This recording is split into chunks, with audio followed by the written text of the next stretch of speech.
When China hosted the 2008 Summer Olympics, President George W. Bush attended the opening ceremony and mingled with the U.S. athletes. "I happen to believe that not going to the opening ceremony for the Games would be an affront to the Chinese people," Bush said. Times have changed.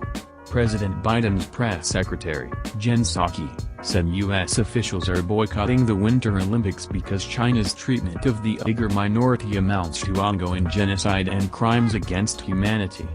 "We will not be contributing to the fanfare of the Games."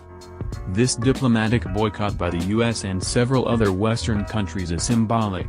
The athletes from all these countries are still competing. But China is facing a tough balancing act. The country wants the global spotlight so it can display its remarkable rise, yet Beijing is hypersensitive to criticism of human rights abuses at home and growing friction with countries abroad. Michael Beckley, a China expert at Tufts University, said China still believes it can use the Games for some muscle flexing. "It's a way for them to try to show off how their government can deal with something like COVID," he said. "Even though it may not have the pomp and circumstance of 2008, it's a way to say, look, we know how to deal effectively with something like a pandemic." Olympic athletes are being greeted by Chinese officials in hazmat suits conducting COVID-19 tests. The competitors will be restricted to a secure COVID bubble throughout their time in China. The FBI has urged U.S. athletes to leave their phones at home and take only a disposable burner phone to protect sensitive personal information against possible hacking. "Some countries will see China's level of control and be impressed," said Anja Manuel, executive director of the Aspen Strategy Group. "People do sometimes have authoritarian envy," she said. "They build beautiful roads and airports, and when they make a decision, it gets implemented pretty quickly.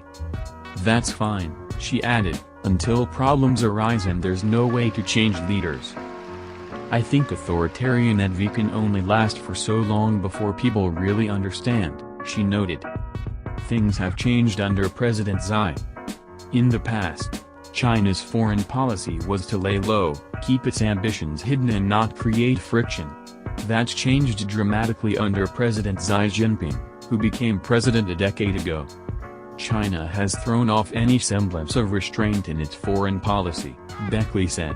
What they call wolf warrior diplomacy has replaced friendship diplomacy.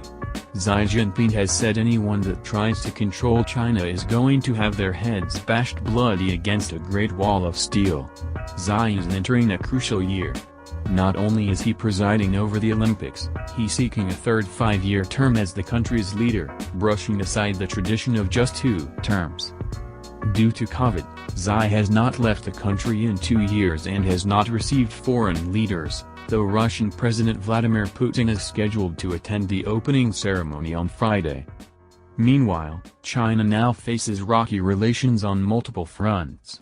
There was a border skirmish with India in 2020 and a heated spat with Australia when it signed a big submarine deal with the United States. Tensions over Taiwan keep rising. MIT professor Yasheng Huang said the Chinese leadership is taking a big risk with its aggressive foreign policy. The country shouldn't brag about its own technological power without realizing that the foundation of that is actually dependent on a good working relationship with the United States, with Japan, with South Korea, with the West. China frequently talks about remaking a global order that would be more to China's liking. But Huang says Chinese leaders should be careful what they wish for. They often say, "Oh, this is the American global order." Okay, it probably is the American global order. But that's not the right question. The right question is, have you benefited from it? Anja Manuel said that the moment has probably passed for China to integrate smoothly into the existing international system. That's become much harder under Xi Jinping, she said. Is this policy of real aggression from China sustainable? I don't think so. At some point there's going to have to be a course correction. But don't expect it at the Olympics. But